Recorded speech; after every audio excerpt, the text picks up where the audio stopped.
In today's world, people break up easily. Sometimes it's long distance. Sometimes it's personality differences. Sometimes it's something as vague as, I only feel friendship now, not love, or I'm just not happy anymore. Because we live in a time that celebrates independence where being alone isn't seen as failure, but freedom. We have technology, convenience, and endless distractions. We can live well, even beautifully, on our own. We can order food without speaking to anyone. We can work from home in our pajamas. We can fill our evenings with streaming services, our minds with podcasts, our hearts with self-improvement books that promise we are enough, just as we are. And in many ways, it's true, we are enough. So why do we still need love? When we fall in love, passion is only the beginning. After the excitement fades, the real work begins. Our past wounds start to show, our present struggles emerge, and our future uncertainties grow louder. Love forces us to confront parts of ourselves that friendship never demands. That insecurity you've been ignoring for years, it shows up when they don't text back for 3 hours. That fear of abandonment you thought you healed, it resurfaces when they need space. That control issue you never knew you had, it appears when they make plans without consulting you first. Love doesn't just reveal who you are, it reveals who you've been running from. With friends, things are easier. You can comfort each other, talk, and move on. Friendships come and go. They don't have to intertwine with your entire life story. If you told a friend, I want to do extreme sports, maybe ride a motorbike off a skyscraper, and they can just laugh, support you, or say you're crazy because your choices won't shape their lives. They can think you're reckless or brave, and it doesn't matter. Their rent doesn't depend on your decisions. Their future isn't tied to whether you survive that jump or not. Friends can love you from a distance that keeps both of you safe. But a partner? That's different. Your decisions become shared consequences. Your dreams, your fears, your flaws, they all start to overlap. If you want to ride that motorbike off a skyscraper, suddenly it's not just about you anymore.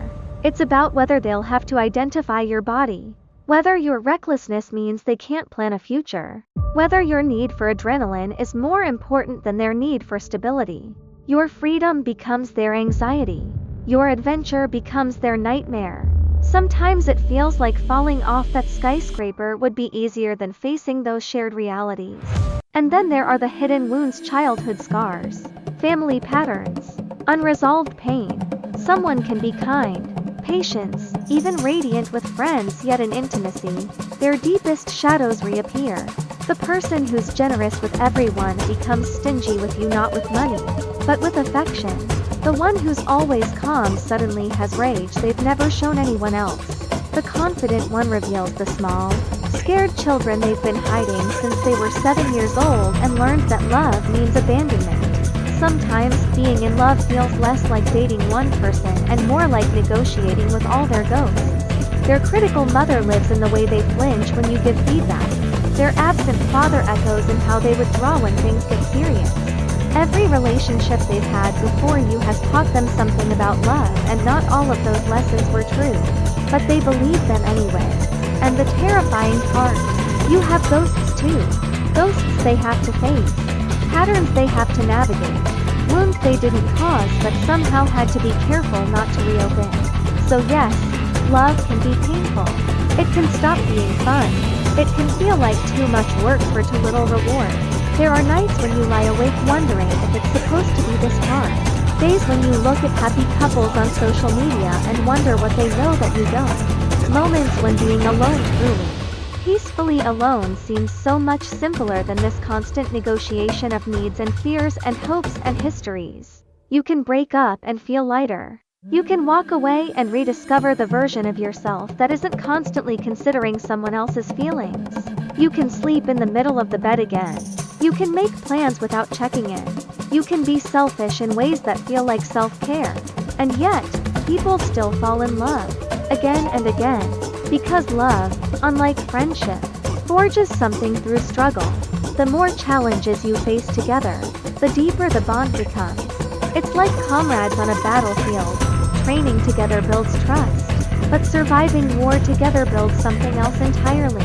When you've seen each other at your worst, when you've fought and cried and said things you regret, when you've faced loss or fear or uncertainty side by side, you become bonded in ways that easy relationships never achieve. The couple who weathered a miscarriage together. The partners who rebuilt after betrayal. The lovers who held each other through depression. Through career collapse. Through the death of a parent. They are not together because it's easy. They're together because they've been through fire and chose not to let go. Of course, not every battle ends well. Sometimes the person you trusted most is the one who shoots you in the back. Sometimes the war destroys you both. Sometimes you realize you're fighting on different sides entirely. Not every love story deserves to survive. Some endings are the victory. Still, as humans, we keep trying. Because no matter how independent we become, we are creatures terrified of true isolation. We can survive alone, we've proven that. We can thrive alone, but survival isn't the same as living. Even though we all walk towards loneliness in the end, somewhere inside us still longs to be seen, to be understood, to be met with the kind of empathy that says, I see you, I've been where you are. You are not alone. That's why, even in a world that glorifies freedom, we still reach out for love. Because here's what independence can't give you: the feeling of being known. Completely, terrifyingly known. Your worst thoughts. Your secret shames. Your 3 a.m. fears, and still chosen. Friends know your highlights. Family knows your history. But a partner, a true partner, knows your darkness and still reaches for your hand. That's not weakness. That's not dependence. That's not some failure of modern self-sufficiency. That's being human. And maybe that's why we still need love. Not to complete us, we're already whole. Not to save us, we can save ourselves.